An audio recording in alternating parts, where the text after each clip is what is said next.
ကြီးမားတဲ့ကြောက်မဲ့ဖွယ်ကောင်းလောက်အောင်မြေငလျင်ကြီးတုန်လှုပ်သွားတာဘာကြောင့်လဲဘာအကြောင်းများရှိလို့ပါလဲလို့အကြောင်းတရားကိုသိကျင်လို့မေးပြန်သဘာဝအားဖြင့်လောကဒီကနေ့ထိအောင်မြေငလျင်တုန်လှုပ်တယ်ဆိုတာရှိတာကြည့်ဘာကြောင့်လှုပ်တယ်ဆိုတာအကြောင်းမျိုးမျိုးရှိနိုင်တယ်ပေါ့မြတ်စွာဘုရားကရှင်နန္ဒာရဲ့မိဂုံးကိုအေးစစ်စစ်ပဲဖြေကြတယ်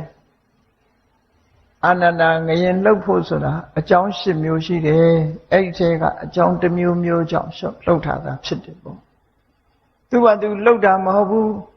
ဘာကြောင့်မဲလှုပ်လို့အကြောင်းတစ်ခုခုတော့ရှိတယ်ခုခေတ်ဒီကြတော့အမျိုးမျိုးအဖြေထုတ်ကြမှာပေါ့ဘာကြောင့်ငရင်လှုပ်တယ်ဆိုတာအမျိုးမျိုးဖြေထုတ်တယ်